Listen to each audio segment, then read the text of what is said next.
On va changer de sujet maintenant et vous parler des vendeurs à la sauvette. Ils avaient disparu pendant les Jeux Olympiques. Pas de doute, ils sont revenus. On va notamment vous expliquer ce qui se passe à Châteaurouge. Ça se situe dans le 18e arrondissement de Paris. Le reportage sur place est signé Mathieu Devez, Bamba Gay et Tony Pitaro. Non, ne filmez pas le produit. Attends, je peux. Pour filmer dans ce marché illégal en plein cœur de Paris, il faut utiliser une caméra discrète. Ici, de nombreux produits se vendent au milieu des trottoirs et des déchets. Nous rencontrons Emma. Elle habite dans ce quartier depuis 15 ans. Pour elle, cette situation ne peut plus durer. Alors l'été, c'est surtout le maïs. Partout, les épluchures de maïs, on se casse la figure, ça glisse. Vous avez les employés de la mairie qui nettoient derrière, qui ramassent toute la journée, et les autres qui continuent à dégueulasser partout la rue. Des nuisances qui se poursuivent même le soir. Les barbecues le soir, ça c'est une catastrophe. C'est quand même du barbecue sur des caddies, sur un brasero.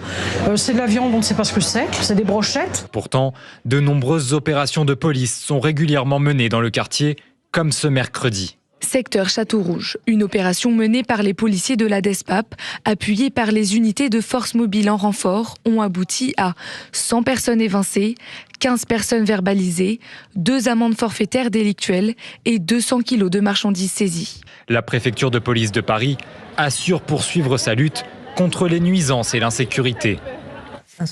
Marc Varnaud, effectivement, on a du mal à comprendre. Alors certes, on entend que la préfecture de police va sur place, qu'il y a 110 personnes qui sont évincées. On a assez peu de doutes sur le fait que les personnes évincées reviennent le lendemain, ne risquant pas grand-chose. C'est le fond du problème, toujours pareil. C'est tous les sujets, tous les chemins mènent à Rome, à l'impunité. Voilà, Rome, c'est l'impunité. C'est-à-dire que tant qu'il y a de l'impunité, pourquoi voulez-vous que les gens respectent la loi quand il y a la possibilité de l'enfreindre? Et là, on parle de Châteaurouge, parce que c'est une grosse concentration, mais Porte Champéret dans le 17e, vous avez des vendeurs à la sauvette qui sont là aussi régulièrement et les voitures de police passent devant, ils font pas grand-chose.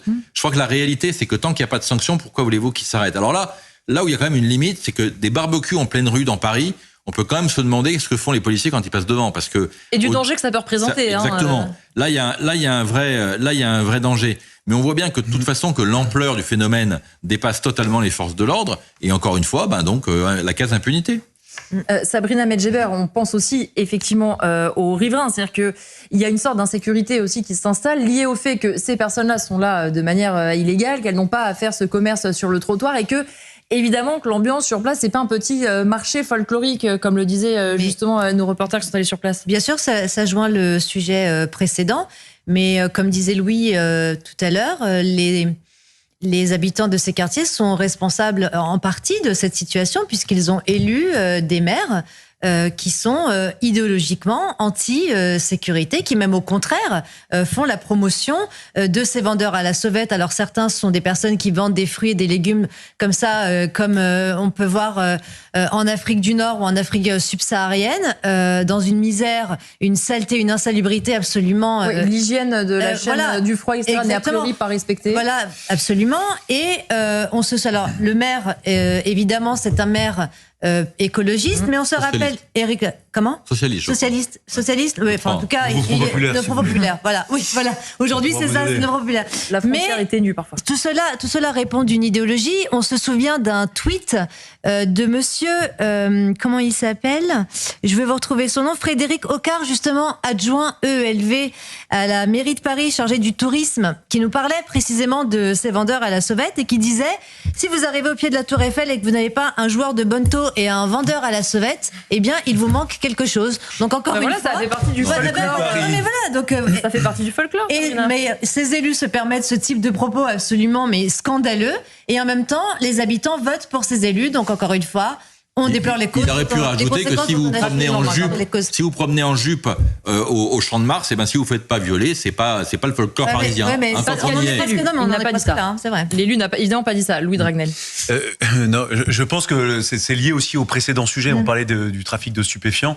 Il y a un lien direct entre les gens qui font de la vente à la sauvette, le trafic de stupéfiants, l'argent issu du blanchiment, et puis évidemment l'immigration illégale les passeurs. et les réseaux de passeurs. Donc, et l'Europe. l'Europe. Certes, il y a une responsabilité même des habitants qui décident d'élire un maire d'arrondissement puis un autre maire Anne Hidalgo, mais il y a aussi une responsabilité politique de l'État central.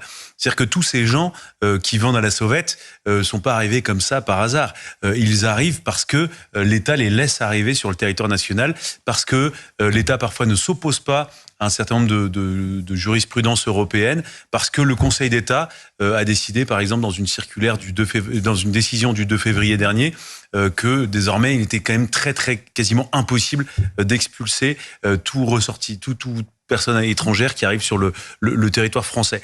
Et donc, je trouve que très malheureusement dans ces débats-là, vous avez le maire qui se défend, qui se défausse sur le ministre de l'Intérieur, le ministre de l'Intérieur qui se défausse sur le maire. Ça envoie la patate chaude. Et en réalité, tout le monde a un bout de rêve, a quand même une part de responsabilité. Et aussi, je pense, et je rejoins ce que disait Sabrina Medjeber, c'est-à-dire que maintenant aussi les Français les électeurs doivent faire aussi attention à leur vote.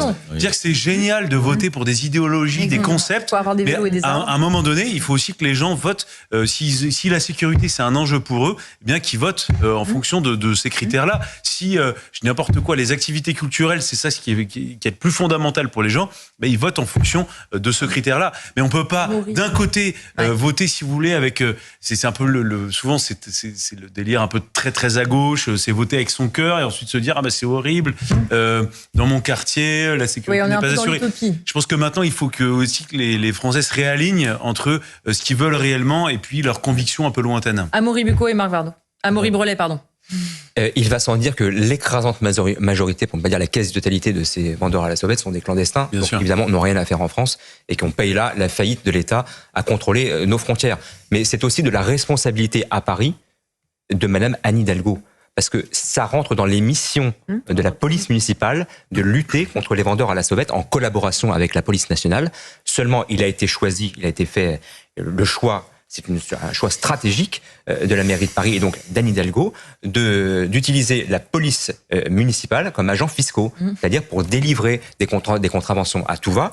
À Paris, 90% des contraventions qui ont été délivrées par les policiers municipaux concernent les voitures, dont la moitié pour le stationnement. Oui, ça, on le constate tous. Donc, la volonté, c'est d'épargner ces petits délinquants qui d'ailleurs ne font pas que vendre à la sauvette, participent de réseaux plus larges. Bien sûr. Oui, c'est pas juste quelqu'un qui vend de manière seule quelques légumes et un bout de il y a des réseaux de matraquer les Parisiens. Mais il y a également, je crois que pour rebondir sur ce qui était dit sur l'immigration, je pense qu'il y a un point sur lequel il faut quand même insister, c'est que on a aujourd'hui un écosystème politique qui fait qu'effectivement on a une immigration qui est incontrôlée, mais surtout en France comme en Grande-Bretagne, malheureusement, on a énormément de voies de naturalisation et donc du coup, on crée des électeurs en naturalisant, ce qui dans d'autres pays n'est pas le cas. Et donc forcément, on crée des îlots ensuite culturels qui fonctionnent parfois, faut pas dire souvent, parfois en tout cas, en dehors des lois de la République. Et donc c'est là où on a un vrai problème, c'est que les élus deviennent des élus communautaristes qui n'ont pas forcément envie d'avoir des caméras vidéo, de ceci, cela. Et donc là, on est dans un problème qui est insoluble